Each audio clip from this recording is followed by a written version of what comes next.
মিজানুর রহমান আজহারী সাহেব তার যশোরের মাহফিলে বলেছেন, দেশে আহামরি কোনো পরিবর্তন আসে নাই, এক দল খেয়ে গেছে আর এক দল খাওয়ার জন্য বসে আছে।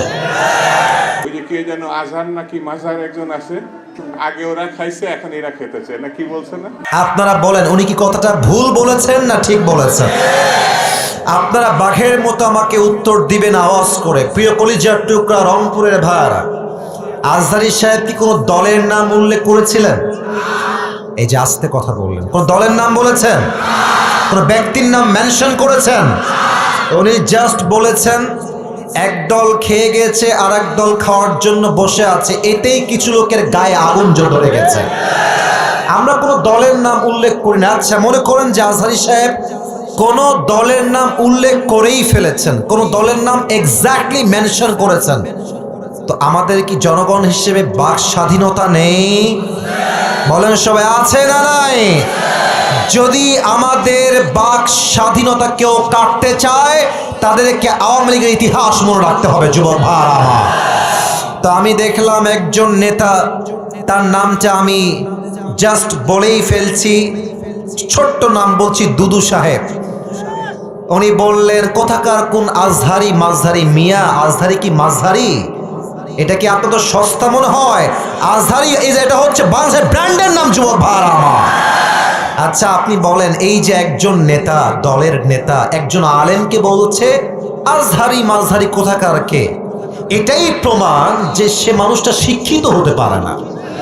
একজন শিক্ষিত মানুষ আলেমকে কথা বলবে পরিপূর্ণ শ্রদ্ধার সাথে, সম্মানের সাথে। রংপুরের ভাইরা আমার, আচ্ছা আপনি আমাকে বুঝায় বলেন, মনে করেন যে আজহারী সাহেব কোনো একটা কথা ভুলই বলেছেন, আমরা কারো অন্ধভক্ত নই, আমরা অন্ধভক্ত নই, ভুল হলে ভুল, ঠিক আছে, আপনি দ্বিমত পোষণ করবেন, এটার তো একটা আদব আছে, এটা সম্মান আছে। আপনি বলবেন যে আমাদের সকলের প্রিয় মিজানুর রহমান আজহারী সাহেব কথা বলেছেন, আমার মনে হয় ব্যাপারটা এরকম না হয়, এরকম হলে আরো ভালো হতো। আপনি রেসপেক্ট দিয়ে বলেন। আপনি যখন আজহারীকে মাঝহারি বলে গালি দেন, কলিজার টুকরা চোখ দিয়ে রক্তক্ষরণ শুরু হয়ে যায়। যুবক ভাই, তবে হ্যাঁ, একজন বললেন যে আজহারী সাহেবকে, আসেন আপনি রাজনীতিতে নাম লেখান, আপনি রাজনীতি করেন, আপনি ওই দলে যান সেই দলে যান।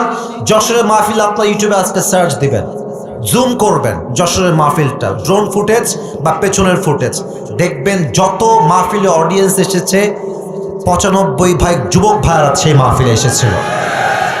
সবাই কি জামাত ইসলাম? তারা সবাই কি শিবির নাকি? তারা মিয়া, ঘোল খাওয়াই লাভ নাই, এইসব ঘোল আর বাংলার মানুষ খাবে না। যুবক ভাই, জামাত ইসলাম নয়, বিএনপির লোকরাও আজহারীকে কলিজা থেকে ভালোবাসে। যুবক ভাইরা, ওই যে যশোরের মাহফিল, আওয়ামী লীগও ছিল, বিএনপিও ছিল, যুবকও ছিল, মায়েরাও ছিল, বোনেরাও ছিল।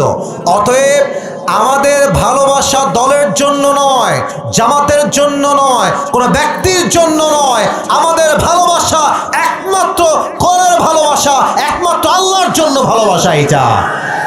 আচ্ছা, যেই দলগুলো এভাবে আজহারীকে কটাক্ষ করছেন, এই যে 20 লাখ মানুষের সামনে কটাক্ষ করলেন, ওখানে কি সবাই আজহারীর ভক্ত না? তো আপনি যে গালিটা দিলেন, যার বুকে আপনি আঘাত দিলেন, আচ্ছা ভাবেন যে আজহারী সাহেবকে আমি ভালোবাসি, কথার কথা, তো আমার ভালোবাসার মানুষকে যে গালি দিবে, আমি কি তাকে আর ভোট দিব নাকি? কথা বলেন, ভোট দিব নাকি?